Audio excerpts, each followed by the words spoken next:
नमस्कार, संसद टीवी में आपका स्वागत है। मैं हूं प्रतिबिंब शर्मा और आप देख रहे हैं संसद में आज दोनों सदनों राज्यसभा और लोकसभा में एजेंडा क्या रहने वाला है जानने की कोशिश करेंगे। अपने संवाददाताओं के द्वारा लोकसभा के एजेंडे के बारे में बात करेंगे पवन शर्मा से और राज्यसभा कि आज के कामकाज को जानने का प्रयास करेंगे कृति मिश्रा से। साथ ही संसद के एजेंडे पर चर्चा करेंगे विशेषज्ञ माननीय सांसद और वरिष्ठ पत्रकार से। हमारे साथ स्टूडियो में इस वक्त मौजूद हैं डॉक्टर अजीत माधवराव गोपचड़े जी, एमपी हैं राज्यसभा के बीजेपी के। आपका बहुत बहुत स्वागत है। रोशन लाल गौड़ हैं, वरिष्ठ पत्रकार हैं। रोशन जी, आपका भी बहुत बहुत स्वागत है। बहुत महत्वपूर्ण हो जाता है डॉक्टर गोपचड़े, अगर बात करें जो है बजट सत्र के दूसरे चरण की। दूसरा चरण आज से प्रारंभ हो रहा है, बहुत महत्वपूर्ण है। कितना महत्वपूर्ण? बहुत महत्वपूर्ण है, क्योंकि इसमें हमारे देश के ग्राम विकास, पर्यावरण और सारे विषयों को लेकर एक अच्छी बहस होने वाली है। क्योंकि देश अभी आगे चल चुका है, क्योंकि हमने पूरी राजनीति के माध्यम से समाज तक और समाज के माध्यम से राष्ट्रहित तक जाने के लिए, राष्ट्र की गरिमा को बढ़ाने के लिए हमने किसी भी सेक्टर को छोड़ा नहीं है।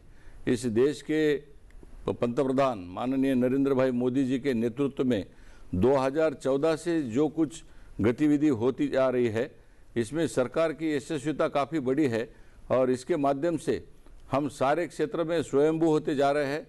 हम स्वदेशी के माध्यम से आगे बढ़े हैं, हम आर्थिक स्थिति में उभर रहे हैं। हमने इकोनॉमी के बारे में हमने अभी पूरे महासत्ता की तरफ हम आगे जा रहे हैं और इसी के माध्यम से आज जो चर्चा होगी, मुझे ऐसा लगता है कि आज पर्यावरण पे होगी और इस पर्यावरण का तो बहुत ही महत्व आने वाली पीढ़ियों के लिए होगा। इसलिए मैं तो डॉक्टर हूँ, चिकित्सा शास्त्र का विशेषज्ञ हूँ, तो इस पर्यावरण के माध्यम से देश की सुरक्षा और राष्ट्र की सुरक्षा भी जुड़ी है। तो हम आज इस विषय में हमारे देश की क्या प्रगति हो रही है, इसके ऊपर हमारे राज्यसभा में बहस में हम सहभाग लेंगे। जी हाँ, और क्या कुछ रहने वाला है लोकसभा के भीतर जानने का प्रयास करेंगे अपने सहयोगी संवाददाता पवन कुमार शर्मा से। पवन, दूसरा चरण आज से शुरू हो रहा है बजट सत्र का। जैसा कि गोपचड़े जी ने कहा कि बहुत महत्वपूर्ण होता है और महत्वपूर्ण इस संदर्भ में भी होता है कि संसद के बजट सत्र का दूसरा चरण, क्योंकि इसमें वित्त विधेयक यानी कि फाइनेंस बिल और विभिन्न मंत्रालयों के लिए अनुदान मांगों यानी डिमांड्स फॉर ग्रांट पर गहन चर्चा और मतदान होता है, जो सरकारी खर्चों को कानूनी मंजूरी देता है। आज पहले दिन की बात करें तो क्या कुछ विशेष रहने वाला है लोकसभा के भीतर?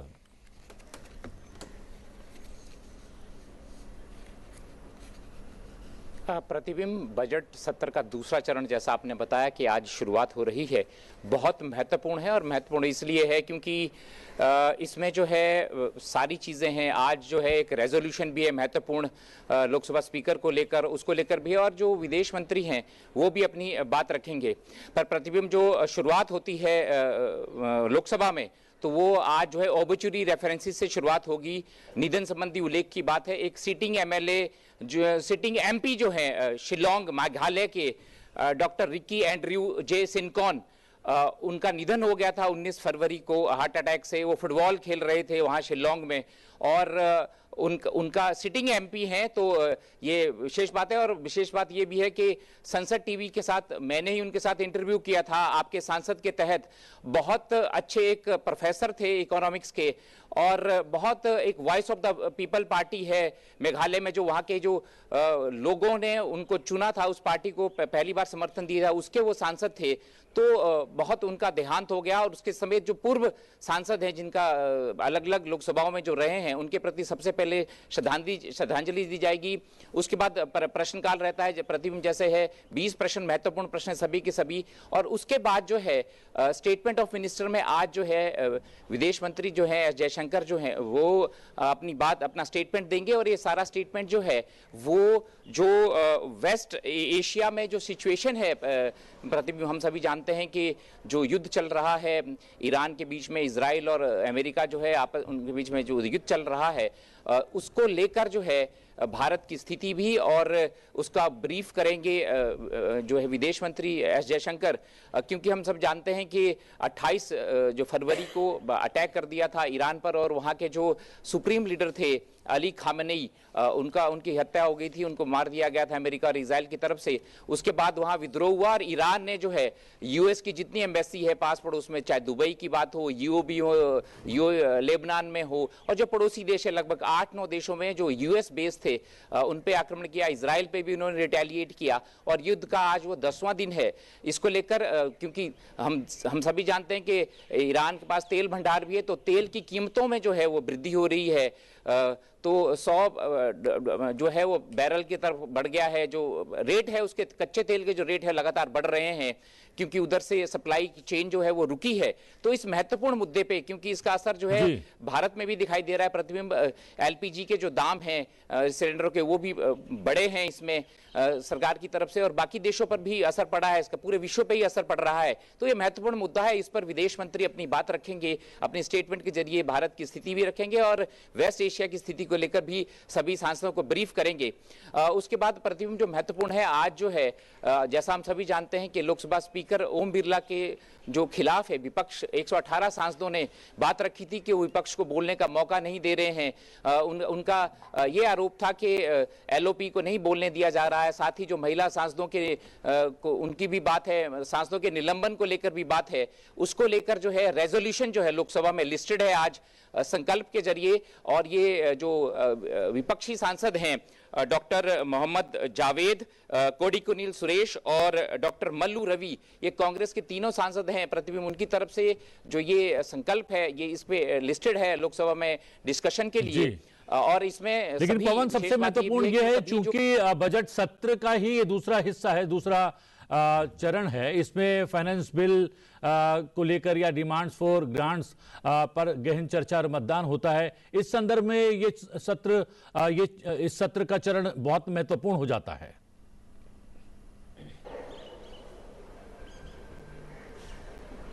जी प्रतिबिंब बिल्कुल महत्वपूर्ण है, क्योंकि जो बजट 1 फरवरी 2026 को पेश किया गया वित्त मंत्री की तरफ से, उसके बाद जो है देश का जो खाना खर्चा समझें कि जितने भी मंत्रालय हैं, लगभग 40 के करीब जो मंत्रालय हैं, सभी को सबसे पहले जो वित्त विधेयक है, जो पैसा है, उसके बारे में जो ग्रांट्स फॉर डिफरेंट मिनिस्ट्रीज हैं, उसके लिए लोकसभा में ही पेश होता है वित्त विधेयक, क्योंकि तो वहां पे संसद की मंजूरी लेना बहुत जरूरी होता है। और इस लिहाज से ये संसद का जो दूसरा चरण है बजट सत्र का, वो बहुत महत्वपूर्ण हो जाता है। प्रतिबिंब हम सभी जानते हैं कि अलग अलग मंत्रालय, जो सभी महत्वपूर्ण मंत्रालय हैं, चाहे वो रेल मिनिस्ट्री हो, चाहे वो हेल्थ मिनिस्ट्री हो, चाहे वो बाकी मंत्रालय हो, स्किल डेवलपमेंट का मंत्रालय हो, कृषि मंत्रालय हो, जितने भी महत्वपूर्ण मंत्रालय हैं उन पे यहाँ पे क्रमवार जो है यहाँ पे अलग अलग मिनिस्ट्री के ऊपर जो अनुदान मांगे हैं उन पे चर्चा होती है लोकसभा में।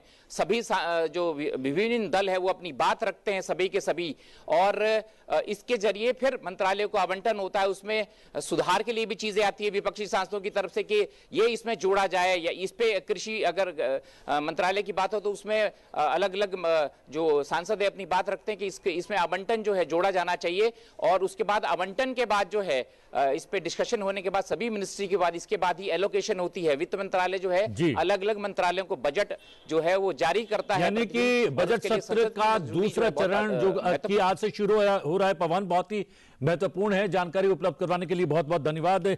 इस बीच हमारे साथ डॉक्टर रविंद्र नारायण बेहरा भी जुड़ गए हैं, आपका बहुत बहुत स्वागत है। जैसे कि हमारे सहयोगी बता रहे थे, बहुत महत्वपूर्ण है। एक बार ग्राफिक के माध्यम से भी जानने का प्रयास करेंगे कि आज क्या कुछ दोनों सदनों के एजेंडे में रहने वाला है, जैसा कि हमारे सहयोगी ने बताया भी है। एक बार देख लेते हैं। विदेश मंत्री डॉक्टर सुब्रमण्यम जयशंकर पश्चिम एशिया में स्थिति के बारे में सदन में आज वक्तव्य दे सकते हैं।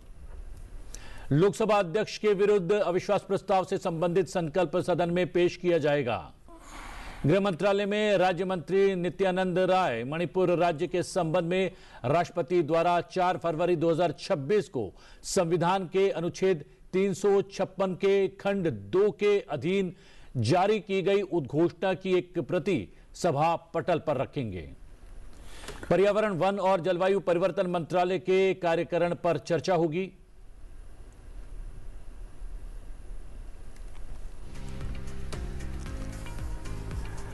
डॉक्टर रविंद्र नारायण जी, जैसा कि हमारे सहयोगी ने भी बताया कि बहुत महत्वपूर्ण है और आज इसलिए भी महत्वपूर्ण हो जाता है आज का दिन क्योंकि एजेंडे में जो सूचीबद्ध आज का काम है सदन के भीतर, विदेश मंत्री जो है पश्चिम एशिया में जो तनाव चल रहा है उसको लेकर एक वक्तव्य देने वाले हैं। उसके संदर्भ ये हो सकता है कि अलग अलग खाड़ी के देशों में जो भारतीय रहते हैं उनको वहाँ से कैसे निकाला जाए, गैस और तेल की आपूर्ति कैसी होगी, वो बाधित तो नहीं होगी।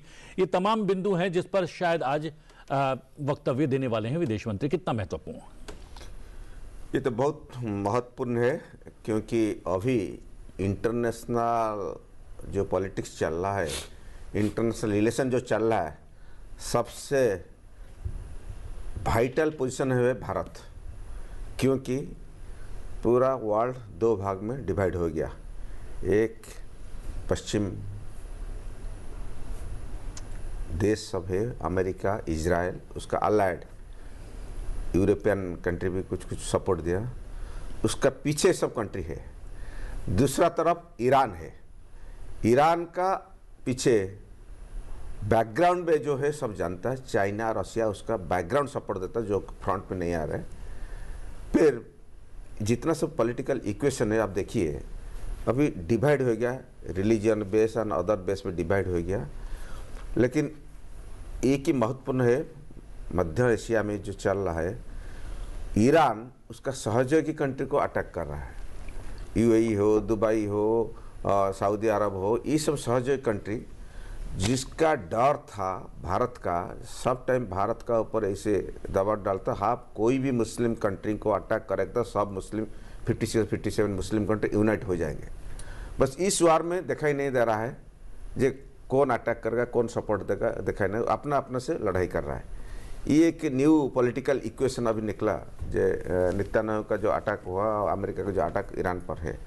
लेकिन ईरान अभी ज़्यादा अटैक कर रहा है मुस्लिम कंट्री, ऑल कंट्री जो है, यूएई है, दुबई है, सऊदी अरब, ये सब कंट्री को ज़्यादा अटैक कर रहा है, अपना आप से लड़ रहा है। लेकिन अमेरिका पीछे से रहकर इजराइल अटैक कर रहा है। इंडिया इसीलिए, भारत इसीलिए इम्पोर्टेंट पोजीशन में, कुछ भी बैलेंस, क्योंकि दोनों कंट्री हमारा फ्रेंड है, हमारा इजराइल फ्रेंड है, हमारा ईरान भी फ्रेंड है। जो जिसके भी अटैक कर रहा है, सऊदी है, यूएई है, दुबई, ये सब हमारा फ्रेंड कंट्री है। ये बहुत क्रिटिकल पोजीशन है भारत के लिए। कुछ भी लाइन गड़बड़ हो जाएगा, कुछ भी स्टेटमेंट गड़बड़ हो जाएगा, ये सब गड़बड़ हो जाएगा। धन्यवाद दे रहा मान्यवर हमारा प्रधानमंत्री जी नरेंद्र मोदी जी, इतना बैलेंस कर कर वो अभी तक हमको लीड कर रहा है, हम सब शांति में है। अब देखिए एक इशू है श्रीलंका का, जो इंडियन ओशन में जो अटैक हुआ ईरान का जो शिप पर, ये कितना महत्वपूर्ण था। ये भारत का कुछ हिस्सा नहीं है। बहुत सारा डिमांड कर रहा है, ऑपरेशन में डिमांड कर रहा है, क्यों इंटरव्यू नहीं कर रहा है। वार तो दूसरा कोई कंट्री के चल रहा है, इंडिया क्यों इसका अंदर घुसेंगे। देखिए वो श्रीलंका ये में है, फिर भी इधर इंटरफेयर करना कोई ज़रूरत नहीं। सो ये देखिए ऑयल फील्ड जो है, ऑयल का जो है अल्टरनेटिव रूस सपोर्ट कर रहा है ऑयल देने के लिए। अभी हॉर्मुज प्रणाली में जो आएगा, फिर भी ईरान का सपोर्ट है, फिर भी इतना अल्टरनेट होगा तो रशिया में ऑयल सपोर्ट है, रशिया में अल्टरनेट से India has open market. India के साथ मार्केट ओपन है, जिस मार्केट में हम ज़्यादा अफेक्ट नहीं होगा। फिर भी इंटरनेशनल अफेक्ट में जो तेल का प्राइस बढ़ेगा, गैस का प्राइस बढ़ेगा, ये अलग चीज़ है, क्योंकि that is a global phenomena. But अभी भी कोई रिस्क नहीं है, कोई इतना खतरा नहीं है जो सोच रहा है। यानी कि संतुलन साध कर चल रहा है भारत, और उसी के संदर्भ में शायद आज विदेश मंत्री सदन के भीतर वक्तव्य दे सकते हैं। रोशन जी से भी टिप्पणी नहीं ले पाया हूं, उनके पास आऊंगा, लेकिन उससे पहले कृति मिश्रा राज्यसभा के एजेंडे में क्या कुछ विशेष रहने वाला है वो बताने वाली हैं, हमारे साथ तो जुड़ गई हैं। कृति, बहुत बहुत स्वागत है आपका। क्या कुछ विशेष?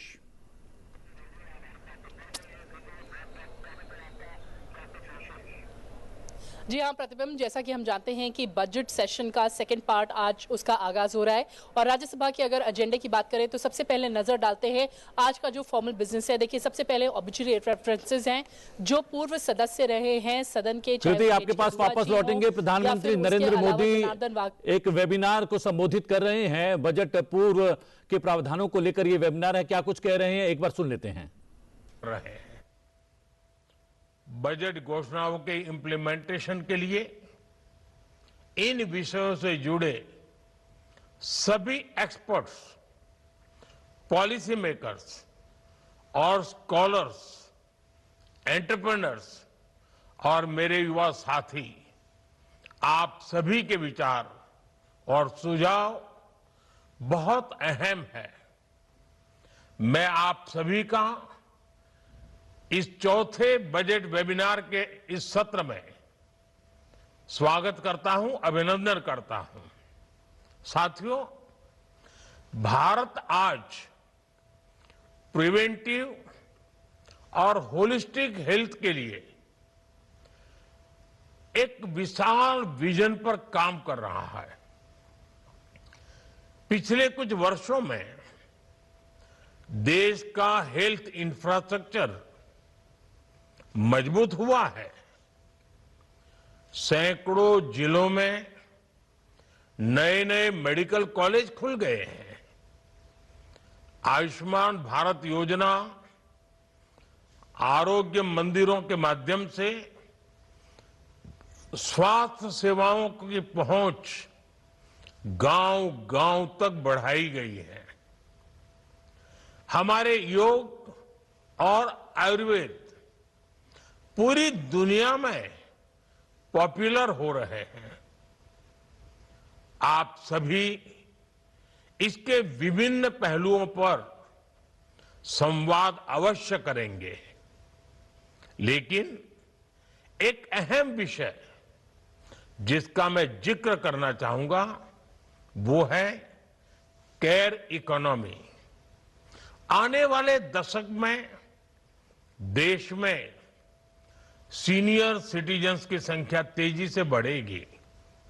इसके अलावा आज वर्तमान में दुनिया के कई देशों में केयर गिवर्स की भारी मांग है। इसलिए अब हेल्थ सेक्टर में लाखों युवाओं के लिए नई स्किल आधारित रोजगार के नए अवसर तैयार हो रहे हैं। मैं इस वेबिनार में उपस्थित हेल्थ सेक्टर के एक्सपर्ट से आग्रह करूंगा वो नए ट्रेनिंग मॉडल्स और पार्टनरशिप विकसित करने पर सुझाव दें, ताकि देश में ट्रेनिंग इकोसिस्टम और ज्यादा मजबूत हो सके। साथियों, इसी से जुड़ा दूसरा विषय टेलीमेडिसिन का है। आज बड़ी संख्या में दूर दराज के क्षेत्र के लोग भी इसका लाभ उठा रहे हैं और विश्वास बढ़ता चला जा रहा है। लेकिन मैं समझता हूं इसमें अब भी जागरूकता और सहजता बढ़ाए जाने की बहुत जरूरत है। साथियों, पिछले एक दशक में देश के माइंडसेट में एक बड़ा परिवर्तन आया है। आज गांव, कस्बा, शहर की सीमाओं से परे भारत का हर युवा कुछ नया करना चाहता है। उसमें कुछ कर गुजरने का जज्बा है। नई पीढ़ी का ये नया माइंडसेट देश की सबसे बड़ी ताकत है, उज्जवल भविष्य की सबसे बड़ी पूंजी है। इसे कैपिटलाइज करने के लिए हमें अपने एजुकेशन सिस्टम को निरंतर आधुनिक बनाए रखना है, अपग्रेड करते ही रहना है।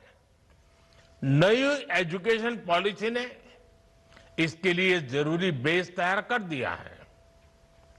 अब बहुत आवश्यक है कि हमारे करिकुलम मार्केट की जरूरतों के हिसाब से अपडेटेड रहे। हमें हमारे एजुकेशन सिस्टम को रियल वर्ल्ड इकोनॉमी से जोड़ने की प्रक्रिया को और तेज करनी होगी। एआई और ऑटोमेशन, डिजिटल इकोनॉमी और डिजाइन ड्रिवन मैन्युफैक्चरिंग, ऐसे विषयों पर हमें फोकस और बढ़ाना होगा। साथियों, देश में एजुकेशन को एम्प्लॉयमेंट और एंटरप्राइज से जोड़ने की दिशा में लगातार काम हो रहा है। यूनिवर्सिटी टाउनशिप जैसे नए मॉडल्स में हमारी इसी अप्रोच का प्रतिबिंब है। आज भारत एवीजीसी सेक्टर यानी एनिमेशन, विजुअल इफेक्ट्स, गेमिंग और कॉमिक्स को बढ़ावा दे रहा है। भारत इनोवेशन ड्रिवन इकोनॉमी की ओर बढ़ रहा है। आज इस वेबिनार में देश के अनेक शिक्षाविद और एकेडमिक इंस्टीट्यूशंस जुड़े हैं। मैं आपसे आग्रह करूंगा कि इस वेबिनार में अपने कैंपस को इंडस्ट्री कोलैबोरेशन और रिसर्च ड्रिवन लर्निंग उसको केंद्र के रूप में विकसित करने की दिशा में जरूर मंथन हो। इससे स्टूडेंट्स को रियल वर्ल्ड एक्सपोजर मिलेगा और स्किल इकोसिस्टम और मजबूत होगा। साथियों, एक बहुत अहम विषय है स्टेम यानी साइंस, टेक्नोलॉजी, इंजीनियरिंग और मैथमेटिक्स। इस क्षेत्र में ये बहुत गर्व का विषय है कि हमारे देश में स्टेम के विषयों पर रुचि रखने में बेटियों की संख्या लगातार बढ़ रही है। आज जब हम फ्यूचरिस्टिक टेक्नोलॉजीज के लिए तैयार हो रहे हैं तो बहुत जरूरी है कि कोई भी बेटी अवसरों के अभाव में रुक न जाए। वेबिनार में आप इस दिशा में जरूर चर्चा करें। हमें महिलाओं के पार्टिसिपेशन को बढ़ाने पर और जोर देना होगा। हमें ऐसा रिसर्च इकोसिस्टम तैयार करना होगा जहां यंग रिसर्चर्स को एक्सपेरिमेंट करने और नए आइडियाज पर काम करने का पूरा अवसर मिले। साथियों, युवा शक्ति तभी राष्ट्रीय शक्ति बनती है जब वह स्वस्थ भी हो, अनुशासित भी हो और आत्मविश्वास से भरी हो। इसलिए पिछले कुछ वर्षों में खेलों को राष्ट्रीय विकास की एक महत्वपूर्ण धारा के रूप में देखा गया है। खेलो इंडिया जैसी पहलों ने देश में स्पोर्ट्स इकोसिस्टम को नई ऊर्जा दी है। देश भर में स्पोर्ट्स इंफ्रास्ट्रक्चर को मजबूत किया जा रहा है। इस वेबिनार में आप सभी कुछ सवालों पर जरूर मंथन करें, जैसे छोटी छोटी जगहों से भी प्रतिभाओं की पहचान को और सटीक कैसे किया जाए, हजारों खिलाड़ियों को स्ट्रक्चर्ड फाइनेंशियल सपोर्ट में सुधार कैसे हो, और तीसरी अहम बात, हमारी स्पोर्ट्स बॉडीज को और ज्यादा प्रोफेशनल कैसे बनाया जाए। अगले कुछ वर्षों में देश में कॉमनवेल्थ गेम्स होने जा रहे हैं। देश ओलंपिक आयोजन के प्रयास में जुटा है। ऐसे में हमें आज कम आयु के खिलाड़ियों को पहचान कर उन्हें तराशना होगा, तभी अंतर्राष्ट्रीय प्रतियोगिताओं में भारत का परचम लहरा पाएगा। साथियों, टूरिज्म और कल्चर रोजगार के नए अवसर बढ़ाने में बड़ी भूमिका निभाते हैं। जब किसी स्थान पर टूरिज्म बढ़ता है तो उस स्थान या उस शहर की ब्रांडिंग भी बढ़ जाती है। इससे उस शहर का ओवरऑल डेवलपमेंट भी बहुत तेज हो जाता है। भारत में ऐसे ऐतिहासिक स्थलों की कोई कमी नहीं है, लेकिन लंबे समय तक टूरिज्म कुछ चुनिंदा स्थानों तक ही सीमित रह गया। अब हमें देश के कोने कोने में टूरिस्ट डेस्टिनेशन को नए सिरे से डेवलप करने पर फोकस कर रहे हैं। साथियों, आप सभी इस वेबिनार में भारत के टूरिज्म इकोसिस्टम को मजबूत करने के लिए होलिस्टिक अप्रोच पर जरूर चर्चा करें। Train guides, hospitality skills, digital connectivity, community participation, स्वच्छता, टूरिज्म और इनसे जुड़े विषयों पर आपके सुझाव बहुत अहम होंगे।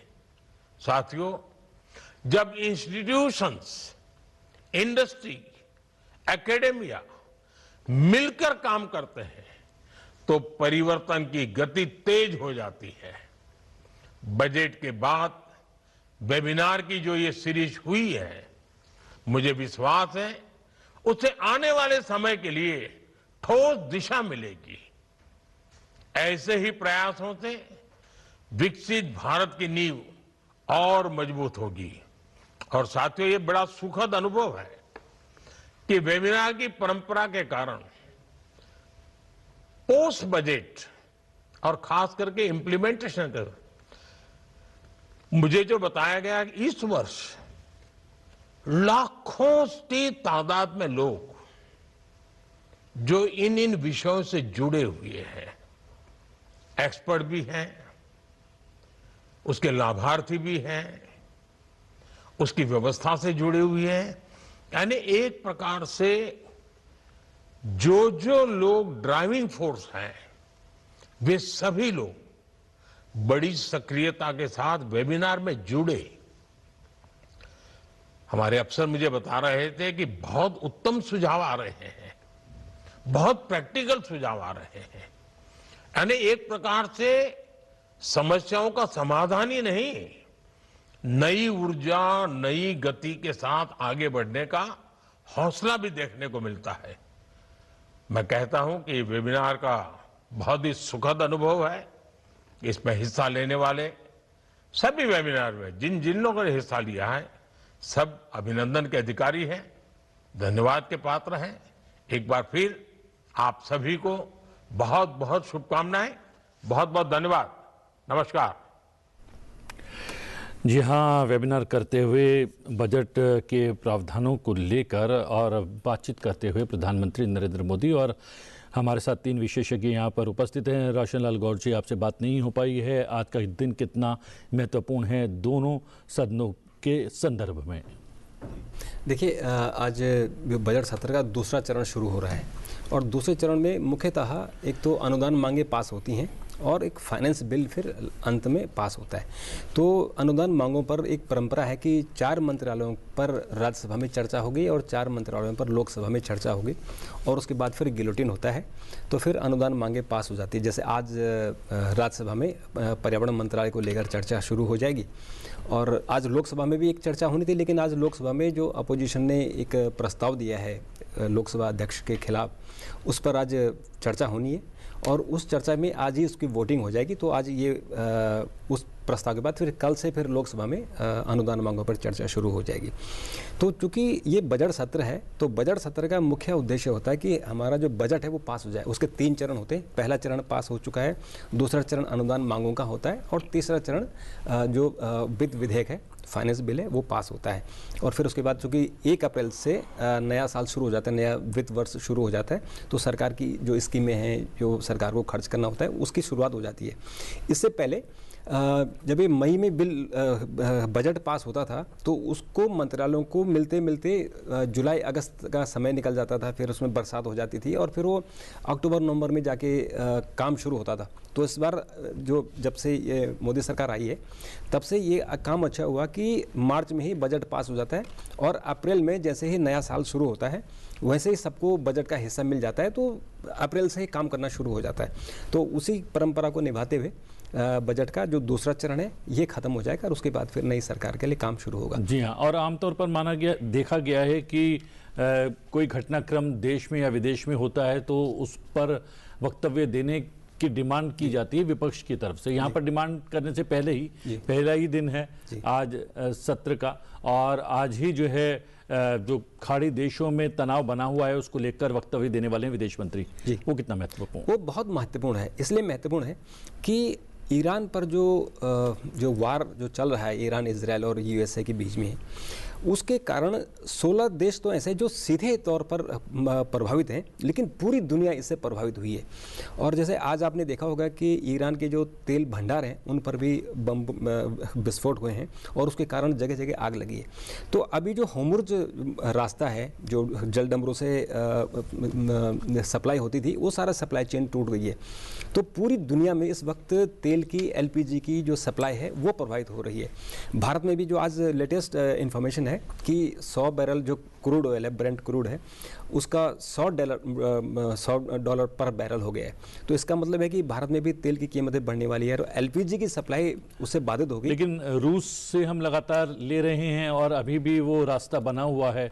हमारे लिए एक संतोष की बात है कि हमें अभी रूस से कुछ सप्लाई हो रही है, लेकिन जो मुख्य हमारी जो ईरान से सप्लाई हो रही थी या जो गल्फ देशों से सप्लाई होती थी, उसमें भी बाधा हुई है।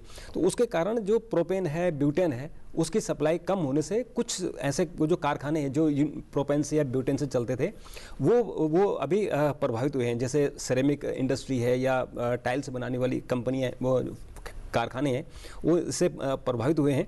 लेकिन मुझे लगता है कि जो बड़ी चिंता है देश के लिए, सरकार के लिए, वो जो अलग अलग खाड़ी देशों में रहने वाले भारतीय हैं, उनको कैसे निकाला जाए। अभी एक आंकड़ा आया भी है, शायद उसका जिक्र आज सदन के भीतर भी किया जाएगा। 52,000 से ज्यादा फंसे हुए भारतीयों को जो है निकालने में जो है सफल रही है सरकार। उसके बारे में भी चर्चा करेंगे, लेकिन उससे पहले कृति मिश्रा के पास एक बार फिर से चलते हैं। कृति, बीच में प्रधानमंत्री का वेबिनार आ गया था, बातचीत पूरी नहीं हो पाई थी, क्या कुछ है एजेंडे में?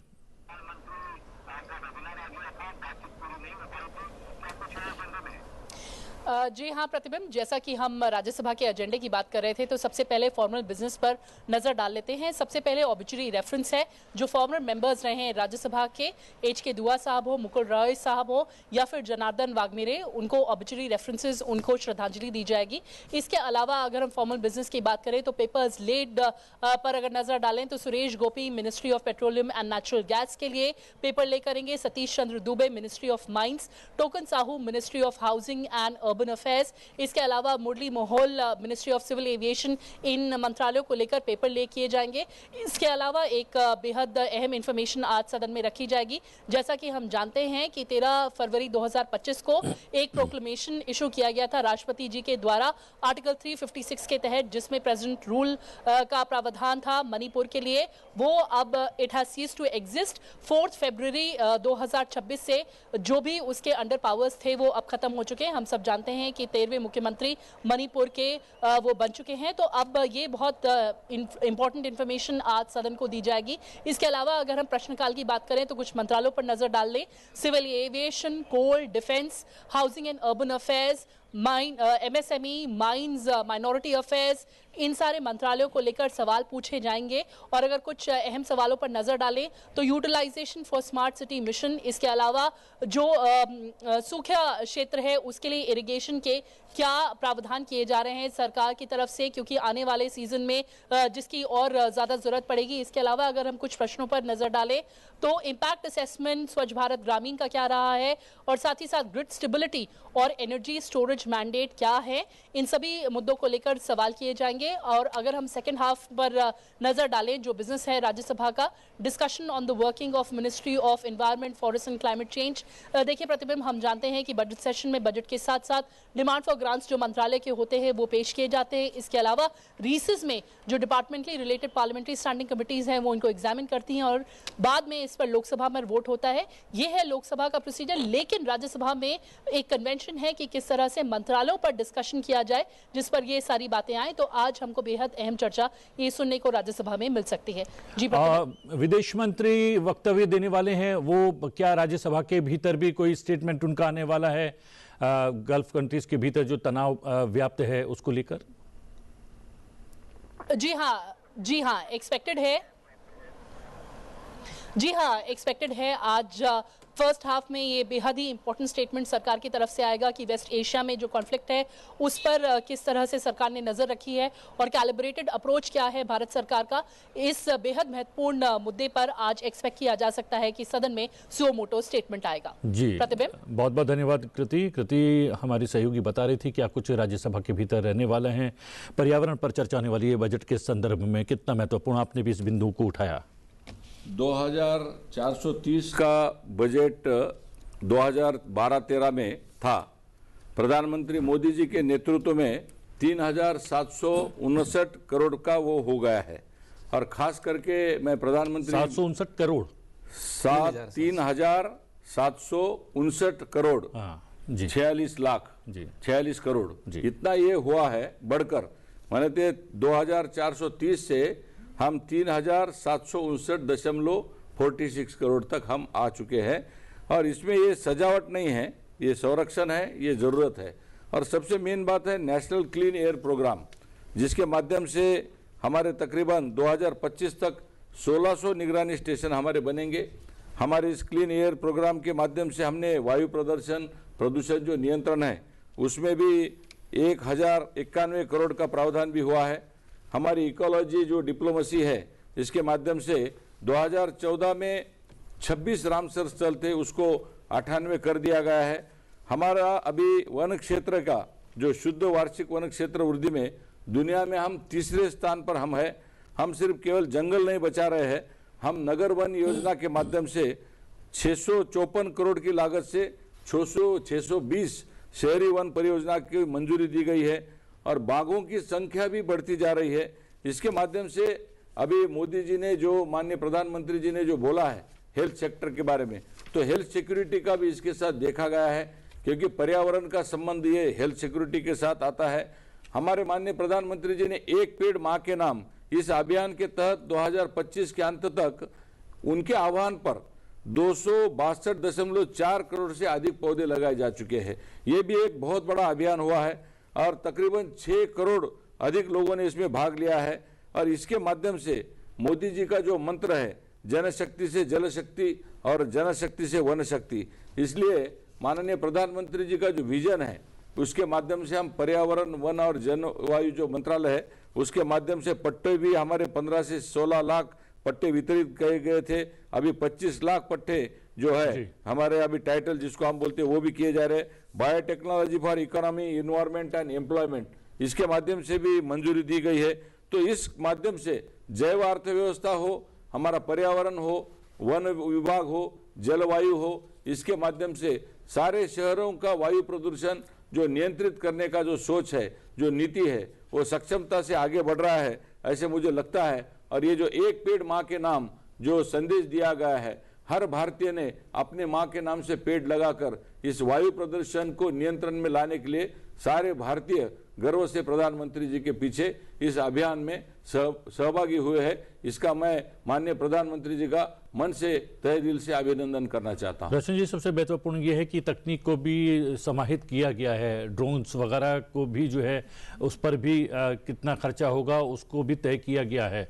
और ये भी तय किया गया कि शायद अभी 22-23% वन क्षेत्र है पूरे देश में, उसको 33% तक कैसे बढ़ाया जाए उसका भी प्रावधान इसमें रखा गया है। कितना महत्वपूर्ण? देखिए, जो वन क्षेत्र है वो हमारा देश का लगभग 23 के आसपास है, तो उसको धीरे धीरे बढ़ाकर 33% करने की है। लेकिन चूंकि हमारे देश में आबादी बढ़ रही है, कंस्ट्रक्शन चल रहे हैं, सड़कें बनानी हैं, घर बनाने, तो वन क्षेत्र तो शायद बढ़े लेकिन वृक्ष क्षेत्र बढ़ जाएगा। यानी जो वृक्षारोपण की बात हो रही है, जो भी अभी आपने बात की कि एक पेड़ माँ के नाम, तो इस बारे में जब जितने ज़्यादा पेड़ लगेंगे तो हमारा जो पेड़ों का आच्छादन होगा वो बढ़ेगा।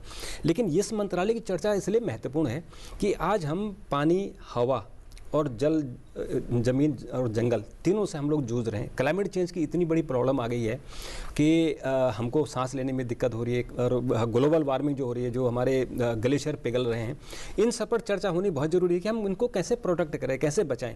हमें जंगल बचाने हैं, हमें ज़मीन बचानी है, हमें पानी बचाना है, हमें हवा बचानी है, क्योंकि जितनी बीमारियाँ फैल रही हैं वो प्रदूषण के कारण फैल रही है। तो उस प्रदूषण को रोकने के लिए इसमें जो क्या चर्चा होगी, क्योंकि देखिए बजट तो बढ़ ही रहा है, पिछले साल 3500 करोड़ था, अभी बढ़ा के 3700 करोड़ के लगभग 7% इसमें बढ़ा हुआ है। तो इन मुद्दों पर यहाँ चर्चा होनी जरूरी है, चर्चा जी। होगी। और सबसे बड़ी बात यह है कि ग्लोबल वार्मिंग की हम लोग बात करते हैं डॉक्टर रविंद्र बेहरा जी, और ग्लोबल वार्मिंग जो है हम जो हमारी दिनचर्या है उसकी वजह से भी उस पर असर पड़ रहा है। लेकिन हम देख रहे हैं कि हमारे बाजू में ही लगातार जो है बड़े बड़े रॉकेट बम जो हैं चल रहे हैं, और ये कोई विषय केवल भारत से जुड़ा नहीं है, जलवायु परिवर्तन का या ग्लोबल वार्मिंग का। तो इसको लेकर भी जो है भारत की तरफ से या भारत की संसद की तरफ से कोई संदेश विश्व को जाना चाहिए क्या? देखिए, जब ग्लोबल वार्मिंग एनवायरनमेंट ये सब कंसेप्ट आ रहा है, हम सब टाइम एक ही बात बोलते हैं, पेड़ लगना। पेड़ इज़ नॉट अल्टीमेटम। एक्चुअल पेड़ एक ही चीज़ है, एक ही फैक्टर है। उससे बड़ी चीज़ हम जो day to day electronics use कर रहा है, एयर कंडीशन, रेफ्रिजरेटर, ये सब यूज करता है, उसका भी कुछ रेस्ट्रिक्शन होना चाहिए। इलेक्ट्रॉनिक गार्बेज को डिस्पोजिशन कैसे करेंगे, ये एक बड़ा फैक्टर है एनवायरनमेंट में। जितना वार चल रहा है, अब बड़े बड़े रॉकेट चल रहा है, जो बोल रहा है, जो मिसाइल जा रहा है, उसका बहुत सारा इफेक्ट है, क्योंकि हमारा ओजोन लेयर का थोड़ा अभी वीक हो गया।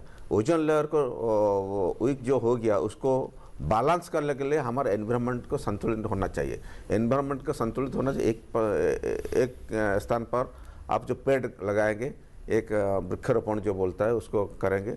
दूसरा तो ये सब प्रिकॉशन होना चाहिए, प्रिकॉशन होना चाहिए, कितना हम एयर कंडीशन, कितना रेफ्रिजरेटर, कितना इलेक्ट्रिक इक्विपमेंट यूज करता है, टीवी, फ्रिज, ये सब यूज करता है। दूसरा तरफ है ये जो जितना वारफेयर होता है, बहुत सारा इफेक्ट पड़ता है, क्योंकि पूरा ग्लोबल वार्मिंग के ऊपर ज़्यादा अवसर पड़ता। आपका जो रॉकेट लॉन्चिंग, मिसाइल और बॉम्बार्डमेंट, और जो चीज़ अभी तो बोल रहा है अब न्यूक्लियर वार हो जाएगा, तो ये सब पूरा सारा विश्व के लिए बहुत बड़ा खतरा होगा। सो अभी हर एक समस्या है, हर एक व्यक्ति इसके लिए कॉशियस होना चाहिए, एजुकेट होना चाहिए, उसको फॉलो करना चाहिए, और सरकार भी उसका ऊपर ध्यान देना चाहिए। माननीय प्रधानमंत्री जो बहुत ध्यान दे रहा है, वो पूरा परिव्याप्ति से बोल दिया, पब्लिक प्राइवेट पार्टनरशिप कैसे होगा, एनवायरनमेंट का कैसे होगा, पूरा इकोसिस्टम, पूरा कंप्लीटली साइकिलिंग प्रोसेस वो बोल रहा है। माननीय मोदी जी बोल रहा है जो साइकिलिंग प्रोसेस क्या क्या फॉलो करना है।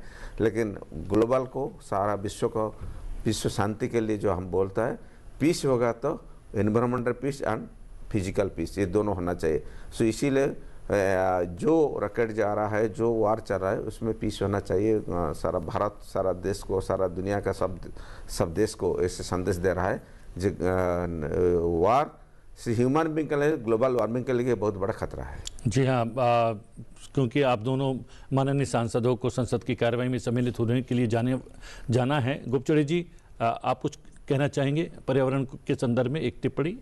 यही कि हमारी आने वाली जो पीढ़ी है उसको हमको सुरक्षित रखना है, क्योंकि इसका शरीर के ऊपर भी परिणाम होता है। एक चिकित्सक के नाते से आने वाली पीढ़ी को संभालने के लिए हम सब ने इस पर्यावरण की रक्षा के लिए हमने खुद के ज़िंदगी में, खुद के इसमें हमने किस तरह से काम करना है। जैसे पर्यावरण को नुकसान ना हो, इसलिए छोटी छोटी बातें हमारी ज़िंदगी में, जो पेड़ पौधे लगाना हो, अन्य जैसे एयर कंडीशन का विषय हो, बहुत सारे जो विषय है, जैसे हमारी सृष्टि को हमको सुरक्षित करना है, यह हर एक भारतीय हिंदुस्तान के नागरिक ने अपने अपने मन से उसको अधिकार के माध्यम से उसको सुरक्षित करना है। आने वाली पीढ़ी को सुरक्षित करने के लिए पर्यावरण की सुरक्षा और आने वाली दिशा में हमको इसको पहल करना बहुत जरूरी है, ऐसे मुझे लगता है। जी हाँ, बजट में प्रावधान तो किए गए हैं और उन प्रावधानों पर आज से राज्यसभा के भीतर चर्चा शुरू हो रही है, और क्या कुछ निकल कर आता है उस पर नज़र बनी रहेगी और उसकी जानकारी भी आपके साथ लगातार साझा करते रहेंगे।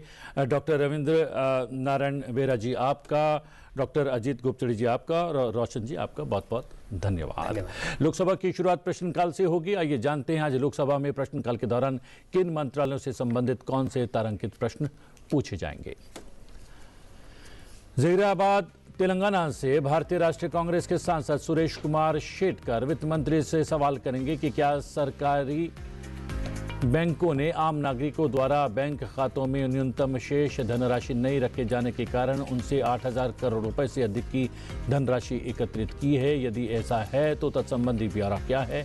ऐसे निजी बैंकों का ब्यौरा क्या है जो अभी भी ऐसा कर रहे हैं और बैंक खातों में न्यूनतम शेष धनराशि न रखे जाने के कारण जुर्माने के रूप में अब तक बैंक वार कुल कितनी धनराशि एकत्रित की गई है? बोलनगिर उड़ीसा से भारतीय जनता पार्टी की सांसद संगीता कुमारी सिंहदेव शिक्षा मंत्री से जानना चाहेंगी कि क्या सरकार ने उड़ीसा के कालाहांडी, बलांगीर और नुआपाड़ा जिलों में माता पिता के मौसमी और दीर्घकालिक प्रवास का उनके बच्चों की शिक्षा पर पड़ने वाले प्रभाव के संबंध में कोई आकलन किया है? यदि किया है तो ब्यौरा क्या है? मेहसाणा गुजरात से भारतीय जनता पार्टी के सांसद हरिभाई पटेल युवा मामले और खेल मंत्री से प्रश्न करेंगे कि विगत 3 वर्षों और वर्तमान वर्ष के दौरान गुजरात में विशेषकर उत्तरी गुजरात में कुल कितने आउटडोर और इंडोर खेल स्टेडियमों का निर्माण किया गया है? क्या सरकार का विचार मेहसाणा लोकसभा निर्वाचन क्षेत्र सहित उत्तरी गुजरात में नए आउटडोर और इंडोर खेल स्टेडियमों का निर्माण करने का है? यदि ऐसा है तो ब्यौरा क्या है? शिरडी महाराज से शिवसेना के सांसद भाऊ साहेब राजाराम वाकचौरे पर्यटन मंत्री से पूछेंगे कि क्या मराठी साहित्य और संस्कृति के महान संत ज्ञानेश्वर की जन्मस्थली महाराष्ट्र के अहमदनगर अब अहिल्यानगर जिले में स्थित निवासा एक ऐतिहासिक और सांस्कृतिक महत्व का केंद्र है? यदि है तो तत्संबंधी ब्यौरा क्या है? भोपाल मध्य प्रदेश से भारतीय जनता पार्टी के सांसद आलोक शर्मा शिक्षा मंत्री से जानना चाहेंगे कि समग्र शिक्षा अभियान के अंतर्गत राष्ट्रीय शिक्षा नीति 2020 के अनुरूप अवसंरचना विकास, शिक्षकों की क्षमता का निर्माण और गुणवत्ता वृद्धि संबंधी उपायों सहित हुई प्रगति का विशेषकर उत्तर प्रदेश में बुलंदशहर और सिद्धार्थ नगर, कर्नाटक में बेंगलुरु तथा नवरंगपुरा, शिमला, जलगांव और भरतपुर लोकसभा निर्वाचन क्षेत्रों सहित राज्य संघ राज्य क्षेत्रवार ब्यौरा किया है। गाजियाबाद उत्तर प्रदेश से भारतीय जनता पार्टी के सांसद अतुल गर्ग कौशल विकास और उद्यमशीलता मंत्री से सवाल करेंगे कि क्या सरकार के पास प्रधानमंत्री कौशल विकास योजना 4.0 के अंतर्गत प्रशिक्षण पूरा करने के 6 माह के भीतर रोजगार अथवा स्वरोजगार के अवसर प्राप्त करने वाले कुशल प्रशिक्षुओं के प्रतिशत में कोई आंकड़े हैं? यदि है तो तत्संबंधी ब्यौरा क्या है? उस्मानाबाद महाराष्ट्र से शिवसेना उद्धव बालासाहब ठाकरे के सांसद ओम प्रकाश भूपाल सिंह उर्फ पवन राजे निम्बालकर शिक्षा मंत्री से जानना चाहेंगे कि महाराष्ट्र में विश्वविद्यालयों, संबद्ध महाविद्यालयों और उच्च शिक्षण संस्थानों में राष्ट्रीय शिक्षा नीति 2020 के अंतर्गत एकेडमिक बैंक ऑफ क्रेडिट्स और मल्टीपल एंट्री एग्जिट के प्रावधानों के कार्यान्वयन की स्थिति क्या है? बलिया उत्तर प्रदेश से समाजवादी पार्टी के सांसद सनातन पांडे शिक्षा मंत्री से जानना चाहेंगे कि सरकार द्वारा देश में प्राथमिक से लेकर विश्वविद्यालय तक सभी स्तरों पर शिक्षा की गुणवत्ता बढ़ाने के लिए राष्ट्रीय शिक्षा नीति 2020 के अंतर्गत की गई विभिन्न पहलों का ब्यौरा क्या है और इस नीति के कार्यान्वयन के बाद से उक्त प्रयोजनार्थ नियत की गई बजटीय आवंटन का राज्य संघ राज्य क्षेत्रवार और वर्षवार ब्यौरा क्या है? हजारीबाग झारखंड से भारतीय जनता पार्टी के सांसद मनीष जायसवाल शिक्षा मंत्री से सवाल करेंगे कि क्या हजारीबाग लोकसभा निर्वाचन क्षेत्र में स्थित सरकारी विद्यालयों में भवनों, शौचालयों, पेयजल, बिजली और डिजिटल सुविधाओं जैसी बुनियादी ढांचे का अभाव है? यदि ऐसा है तो वित्त वर्ष 2023-24 और 2024-25 के दौरान इस क्षेत्र में अवसंरचना को सुदृढ़ करने के लिए स्वीकृत और व्यय की गई धनराशि का ब्यौरा क्या है? आज का ओडिशा से भारतीय जनता पार्टी की सांसद अनीता शुभदर्शिनी पर्यटन मंत्री से प्रश्न करेंगे कि देश में विगत 2 वर्षों और वर्तमान वर्ष के दौरान मंदिर, गलियारों और तीर्थ स्थलों के पुनर्विकास से संबंधित शुरू की गई अथवा पूरी की गई प्रमुख परियोजनाओं का राज्य संघ राज्य क्षेत्रवार ब्यौरा क्या है? उक्त अवधि के दौरान इन परियोजनाओं के लिए स्वीकृत और जारी की गई तथा उपयोग में लाई गई धनराशि का ब्यौरा और इसकी वर्तमान स्थिति क्या है? तेनकासी तमिलनाडु से डीएमके की सांसद डॉक्टर रानी श्री कुमार युवा मामले और खेल मंत्री से सवाल करेंगी कि क्या एक राष्ट्रीय स्तर के खेल आयोजन में भाग लेने जा रहे उड़ीसा के युवा पहलवानों का एक समूह उनके पास कंफर्म रेल टिकट न होने के कारण रेलगाड़ी के सामान्य डिब्बों में यात्रा करने के लिए बाध्य हुआ, उन्हें शौचालय के पास बैठने के लिए मजबूर होना पड़ा। यदि ऐसा है तो यात्रा व्यवस्था के कारणों का ब्यौरा क्या है। अमलापुरम आंध्र प्रदेश से तेलुगु देशम पार्टी के सांसद GM हरीश बाल योगी पर्यटन मंत्री से प्रश्न करेंगे कि सरकार द्वारा आंध्र प्रदेश के डॉक्टर BR अम्बेडकर कोनासीमा जिले में चिन्हित और प्रचारित किए गए पर्यटन स्थलों का पारी पर्यटन, नदी पर्यटन, तटीय पर्यटन और सांस्कृतिक विरासत पर्यटन सहित श्रेणीवार ब्यौरा किया है। संभल उत्तर प्रदेश से समाजवादी पार्टी के सांसद जिया उर रहमान वित्त मंत्री से प्रश्न करेंगे कि क्या सरकार ने वैश्विक स्तर पर कच्चे तेल की बढ़ती कीमतों के देश में मुद्रास्फीति पर पड़ने वाले प्रभावों की समीक्षा की है, यदि की है तो ब्यौरा क्या है। रायपुर छत्तीसगढ़ से भारतीय जनता पार्टी के सांसद ब्रजमोहन अग्रवाल पर्यावरण, वन और जलवायु परिवर्तन मंत्री से नगर वन योजना से जुड़ा हुआ प्रश्न करेंगे और जानना चाहेंगे कि नगर वन योजना की मुख्य विशेषताएं क्या हैं और विगत 3 वर्षों और वर्तमान वर्ष के दौरान उक्त योजना के लिए बजटीय आवंटन का राज्य संघ राज्य क्षेत्रवार ब्यौरा क्या है। कांचीपुरम तमिलनाडु से द्रविड़ मुनेत्र कशगम के सांसद G सेल्वम श्रम और रोजगार मंत्री से पूछेंगे कि क्या सरकार ने भवन और अन्य सन्निर्माण कर्मकार अधिनियम और अन्य संबंधित केंद्र प्रायोजित योजनाओं के अंतर्गत तमिलनाडु में सन्निर्माण कर्मकारों के लिए कल्याणकारी सुविधाओं और सामाजिक सुरक्षा लाभों की उपलब्धता की समीक्षा की है, यदि की है तो ब्यौरा क्या है।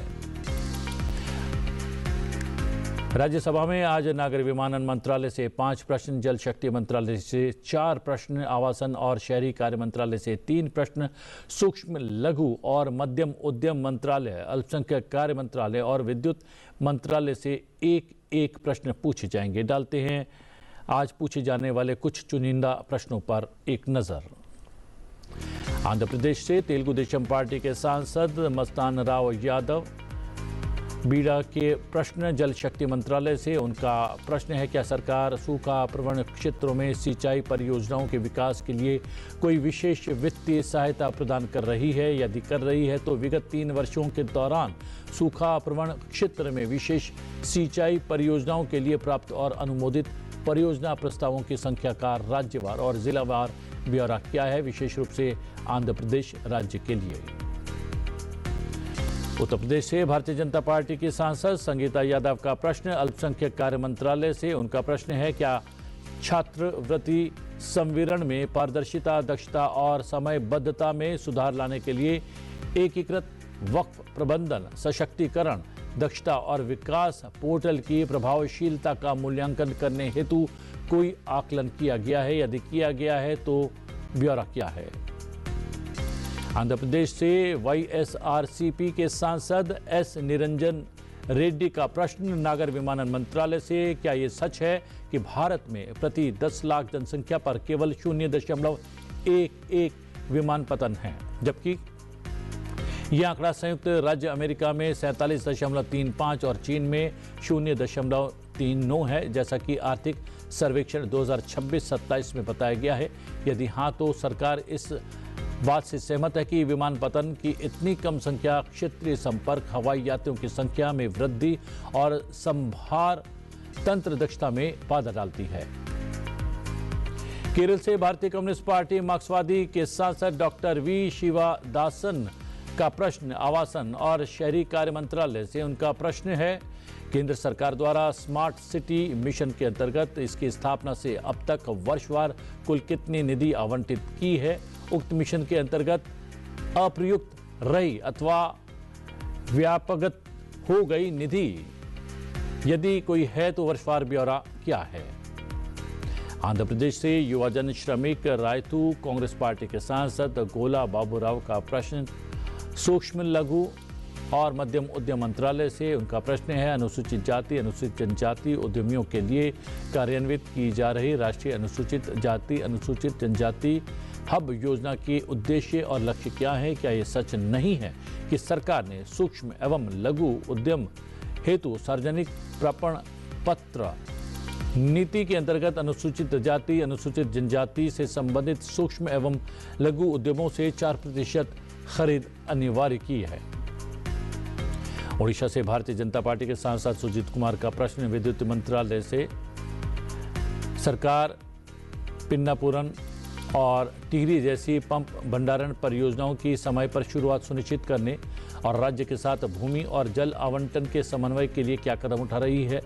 राज्यों से पीएसपी के लिए स्थानीय शुल्क माफ करने का आग्रह करने के पीछे क्या कारण है और इस प्रकार की छूट से क्या वित्तीय प्रभाव पड़ने की संभावना है? संसद में आज के लिए इतना ही। मुझे दीजिए आज्ञा, बने रहिए संसद टीवी के साथ, क्योंकि थोड़ी देर में आपको लेकर चलेंगे और दिखाएंगे लोकसभा और राज्यसभा की आज की कार्रवाई की सीधी तस्वीरें। फिलहाल मुझे आज्ञा, नमस्कार।